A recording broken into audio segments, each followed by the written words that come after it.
So this game got announced for Brazil, which means my dream of going to Lincoln Financial Field to see the Browns and the Eagles play this year is still alive, as the Packers and Eagles will square off in Brazil. I gotta admit, I was surprised and I wasn't surprised at the same time. But I think the reason why the NFL thought Green Bay was twofold. Number one, it's a bigger brand. And number two, the Browns only come to Philly. Now with the new schedule, it could be more often than every 8 years. It's like every six potentially with the AFC and NFC alignments, but they don't come to Philly that often where Green Bay does. There's a world next year where Green Bay wins the division, Philly wins the division, and they match up anyway. So yeah, I think it's a good decision personally. I I agree. You can market this game more with it being the Packers and the Eagles. Um, The I per- oldest franchise in all of sports versus one of the best markets in all of sports. Both fan bases coming together in Brazil. I think it will be a very mixed crowd. I'll say that. yeah, I personally I wish this game was in Philly. I really like the quarterback matchup in this game of Jordan Love against Jalen Hurts, so that's why I wish it was in Philly personally. But nonetheless, I think it's the right game to be in Brazil.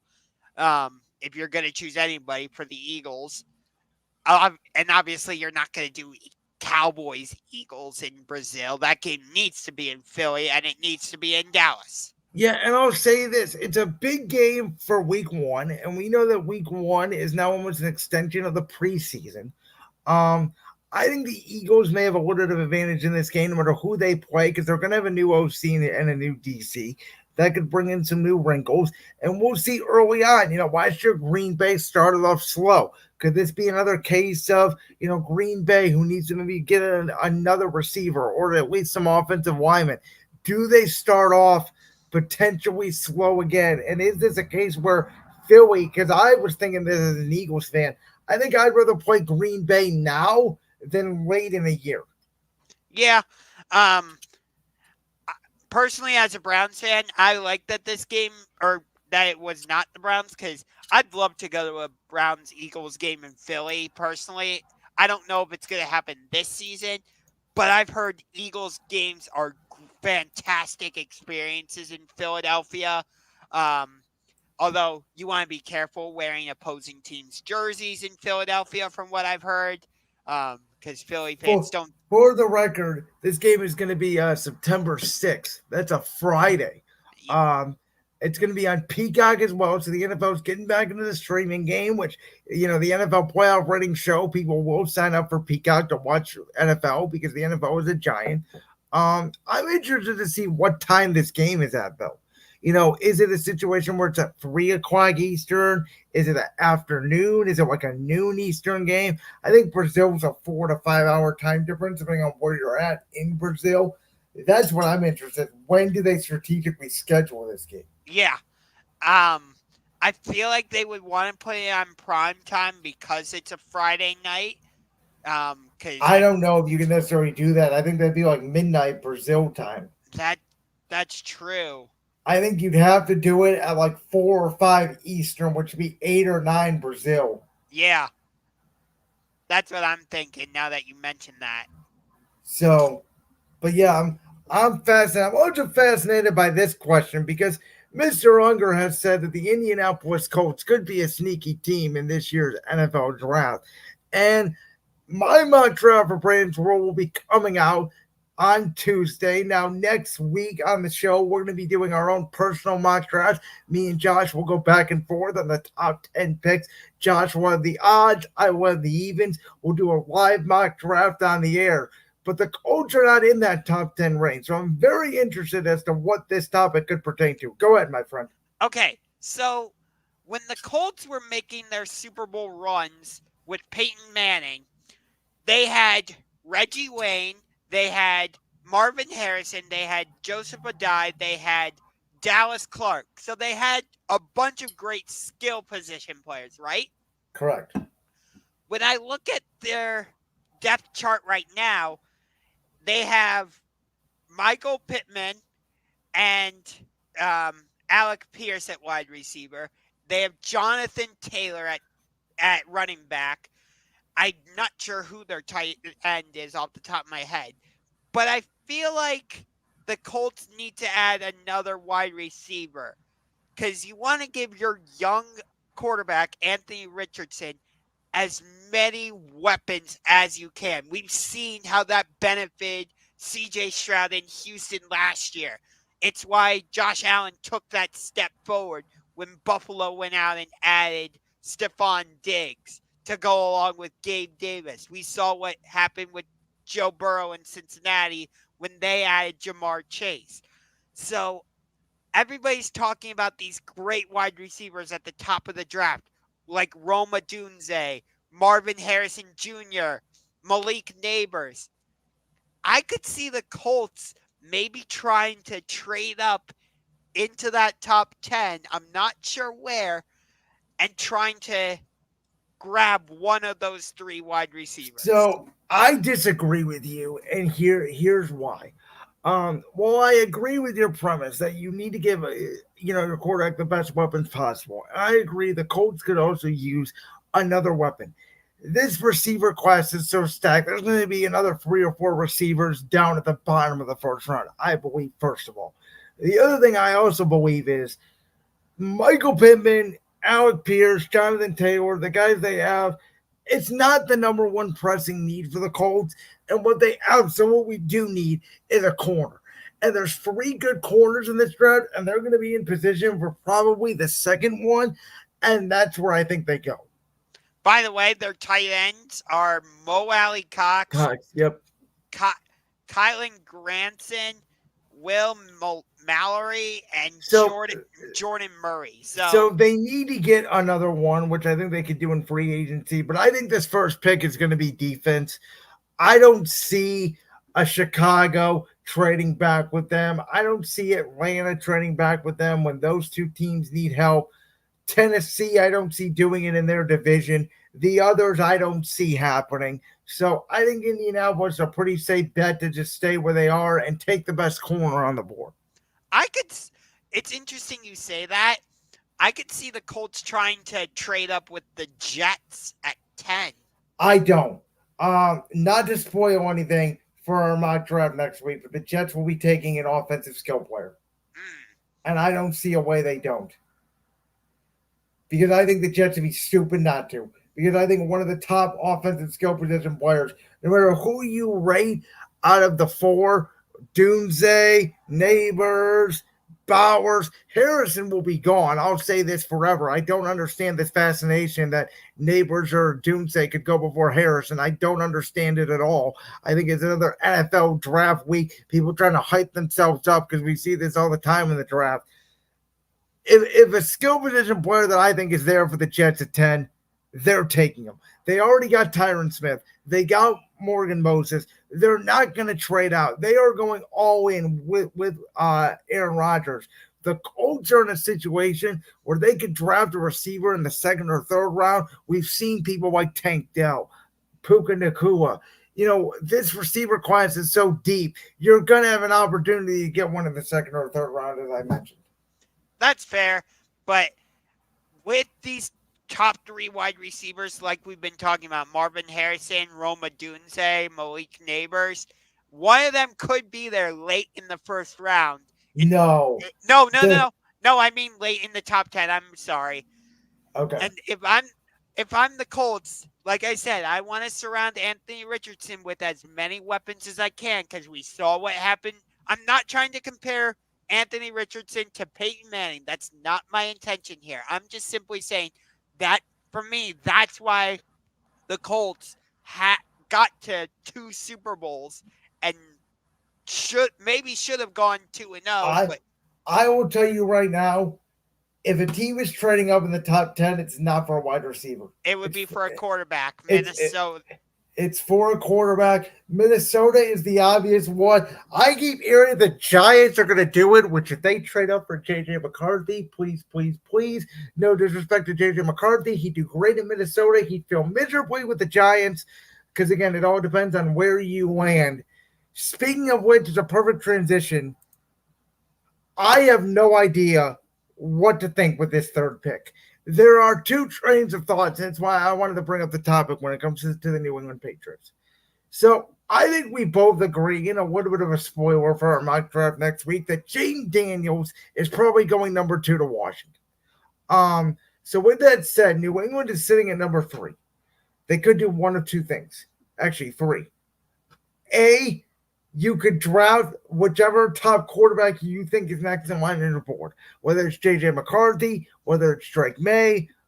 And I don't think if Bo Nix or Michael Penix would be in that conversation yet. I think it would be down to May or McCarthy. I would actually include Bo Nix in that conversation. I would. You think Bo Nix could potentially go number 3 to New England? I will LMFAO all over my screen somewhere if that happens. As much as I like Bo Nix would be a disaster in that place known as Foxborough. And for the record, I think for No, Bo, I'm just simply saying, like, you just simply said Bo Nix and Michael Penix shouldn't be in that conversation. I think most people think they're mid first round quarterbacks, where some people think Drake May is, one of the top quarterbacks. I don't. I think Drake May has a lot of Zach Wilson qualities in him. I'm not a big Drake May guy. I see that more in JJ McCarthy as the Zach Wilson comparison. See, I think if JJ McCarthy lands in Minnesota or Denver, he's going to work very well in the league very, very quickly with a smart offensive coach, which is what I think McCarthy needs. If he goes to a defensive coach, I could see that. It's kind of the same thing with Drake May, which is why I think the Patriots are going to probably take Drake May. But there's the argument that you could just sit there and take Marvin Harrison, number 3, and get your stud wide receiver for the next 10 years. And I get that argument, but there's no guarantee next year's quarterback class is going to be as good or have a prospect potentially as talented as the one you have, which is why, again, I think you could find receivers later in the draft. I think you can get receivers next year. I think you sort of take your shot with quarterback right now. I don't think you trade down. I think you just sort of close your eyes and hope for the coaching of Alex Van Pelt and that you make the right decision and take a quarterback. So this whole conversation is very interesting. It's kind of like the WNBA draft from last night in this regard. We knew the Indiana Fever were going to take Caitlin Clark number 1 overall. We know basically for fact that the Chicago Bears are going to take Caleb Williams number 1 overall. We have a feeling that Washington is going to take Jaden Daniels number 2 overall, but that's not a guarantee. So what if by chance Washington goes, no, we're going to take Drake May number 2. Then if I'm New England, I'm running my card up to the podium and I'm picking Jaden Daniels. Do you get what I'm saying though? Because here's what I think. New England doesn't have any weapons, but they have a good offensive line. Jacoby Brissett is a good bridge quarterback for a year. You need to rebuild your offense, obviously, but Jaden Daniels' mobility, I think, will work in this league and could give New England a new fresh start. They haven't had in 25 freaking years. Ever since, I should say over the last 5, ever since Tom Brady left. I think Jaden Daniels is going to work in this league. I think he's the second best quarterback in the draft. I think it could help him where he lands. Washington would be a good spot for him. But I also think he could have a little bit of a chance to succeed in New England because of that mobility. And let me just say this. It's most likely going to be that Jaden Daniels ends up in Washington at number 2. But I don't know if that's a for sure thing the way Caleb Williams to Chicago is. I'll say it the way I've heard. I'm starting to feel more and more like it is a for sure thing. I actually think the draft starts at 3. And again, if I'm New England, I'm usually the guy that says there's an argument that you take everybody and then you put your quarterback in after you fill out your roster. And again, I don't love Drake May, and they're kind of in a rough spot. But I think if I'm New England, I got to pull the trigger. I think I'm going to take Drake May. Drake May would probably be the best bet here, but who knows? Maybe Washington pulls a surprise. Well, here's my thing. What if it is Jaden Daniels of Washington?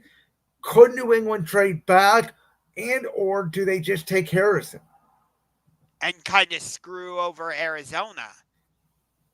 And And if New England does take Harrison, does Arizona trade out to a team like the Giants? The Giants move up to get JJ McCarthy. There is a lot of situations in play. Do the Raiders, like you say, the Colts could move up? I think the Raiders are a team not a lot of people are talking about that could move up to get a quarterback. Yeah. And are they even willing? I'll throw this out there because not a lot of people have.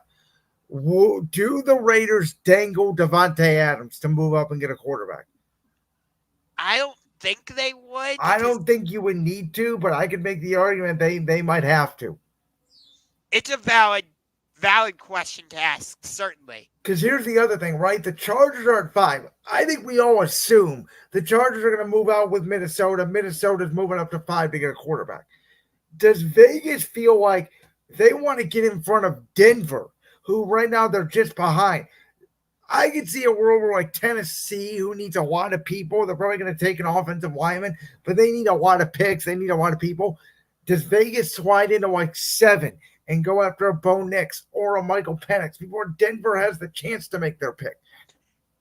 See, this is why, as much as I get annoyed by all the NFL draft talk, I'm most fascinated by this year's draft more than almost any other I've like. Oh, this year's draft's fascinating because you look at the teams that need a quarterback: Chicago, Washington, New England, Denver, Vegas, Giants, Seattle. I can make the argument for Tennessee, though they're going to give Will Levis one more year. You don't know. What about Dallas? They're not going to take one in the first round. My jaw would drop on the floor if they don't take anybody but an offensive lineman. I didn't. What if Dallas selects a quarterback later in the draft? They could. I'm talking about the teams that need one, like actually need one to go in the first round. I get what you're saying. And by the way, like I said, I'm including the Giants. I think Tennessee could take one, even though they're going to probably stick with Will Levis. But one of the teams, and I think it's probably more likely Seattle's the one that misses out on it. And they probably already know that because it's why they traded for Sam Howell to beat Geno Smith's backup for one more year, I would think. I could see Seattle trying to move up, maybe. I could too, but I think there's more desperate teams. I think Minnesota's more desperate than Seattle because I'll throw this out there. The NFC North may be the best division in football next year. Oh, I could totally see it. There's another situation that we have not talked about that's a little bit off topic, but I've heard rumblings of this. Of Chicago moving up from 9 with Arizona to 4 and taking Marvin Harrison. And almost doing what Houston did last year. Ooh. They get Caleb and Marvin, plus you have DJ Moore, Keenan Allen, DeAndre Swift, Cole Kmet. Chicago's coming. And all of a sudden, that Detroit Green Bay take that we had when we thought that obviously the NFC North was between those two is not the case anymore. Yeah, and you can't dismiss Minnesota either because they still have Justin Jefferson. Well, we got to make sure their quarterback's not Sam Darnold. That's true. There is a world where Minnesota misses out and they don't trade up and they don't get a quarterback. Yeah. See, that's the thing though. Like, you know, I got so annoyed with like Get Up, for example, on ESPN last week because UConn had just gone back to back. South Carolina had just gone undefeated, and it was a great season for women's college basketball. The NBA season was coming down the stretch, and there was a lot still undecided. But no, we'd rather talk about the Dallas Cowboys and their offensive situation. Well, the Cowboys are interesting. I will say that. C.D. Williams holding out. Something Micah Parsons may hold out. We don't know what they're going to do with that. This NFL draft is the most fascinating draft. I usually get all the picks wrong in my mock draft anyway. I didn't even care this year. I want to see straight madness. And that's part of the reason why I wanted to bring up the topic of the Colts being a sneaky team because of the possibility. Again, I get the reason why, but I think if you're trading up into the top 10, it's not for a receiver. It's for a quarterback. because I don't think Roma Dunce and Neighbors are worth trading up for. I'm going to say that. I think Harrison would be. I don't think the other two are game changing like Harrison is. I would say Neighbors actually is because if LSU, think about what LSU has had at wide receiver. They've had Jamar Chase at wide receiver. Look at what he did for Joe Burrow. They've had Odell Beckham Jr. We know what he's turned into in the NFL. You mean the most overrated wide receiver in the Okay, history of the league? okay, maybe Odell's the bad example, but They've also had guys like Jarvis Landry, Terrence Marshall, who have not worked out. So it's not. And by the way, I think Neighbors is on that side more than the other side. I Personally, thought Jarvis Landry went to Miami. he did. We were talking about LSU. Jarvis Landry played college at LSU. He was Odell Beckham's teammate. Oh, for some reason I thought he was played college at the University of Miami. He played in the NFL for Miami, yes, but not college. Oh, my bad. My mistake on that one. But if LSU did not have Malik Neighbors, I don't think Jaden Daniels wins the Heisman. Well, I agree with you, but there's also the case of there's sometimes better college receivers than NFL receivers. That's true.